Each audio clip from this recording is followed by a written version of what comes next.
entrou em vigor esta semana a reforma da lei que regula a recuperação judicial e a falência das empresas. A partir de agora, o produtor rural, pessoa física, pode pedir recuperação judicial. Para entender melhor esse assunto, eu converso ao vivo com o advogado Ricardo Amaral Siqueira, especialista em gestão de crise e também recuperação judicial.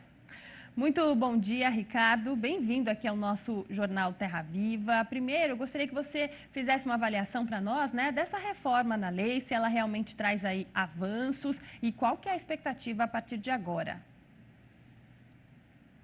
Bom dia a todos. Bom, de fato, a reforma traz grandes avanços, especialmente com relação ao financiamento de uma atividade em crise.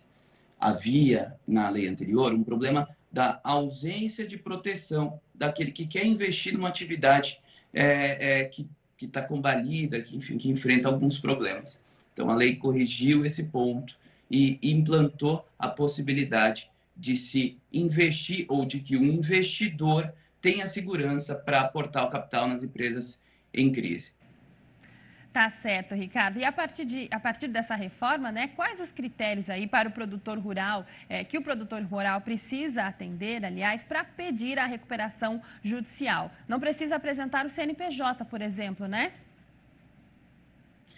Não precisa apresentar o CNPJ, não há essa demanda, não há essa necessidade. Alguns estados, como São Paulo, têm a regulamentação do produtor rural pessoa física a título de emissão de nota. Então, você pode até apresentar a inscrição estadual, que foi feita para esse fim, mas ela não é essencial.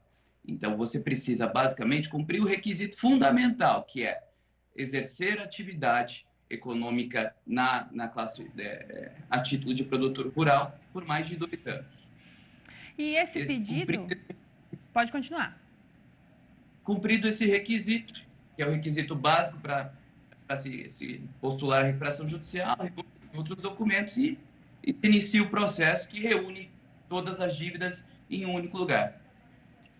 Certo. E esse pedido de recuperação aí pelo produtor, inclui quais dívidas especificamente, e quais ficam de fora? Essa é uma dúvida recorrente. A reforma da lei deixou isso bem claro.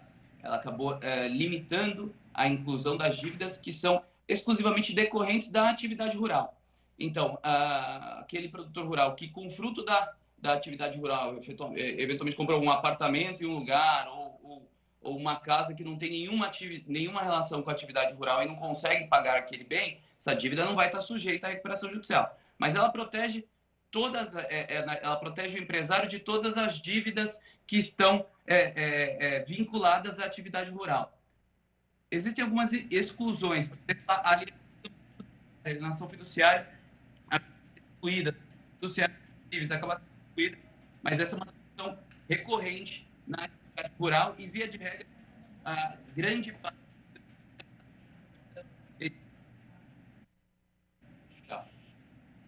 Ricardo, a gente teve problemas aí na conexão, que prejudicaram o seu áudio. Eu vou pedir para você repetir o final dessa última resposta, e a gente confere também se foi corrigido aí o problema no seu áudio. Você me ouve bem, Ricardo?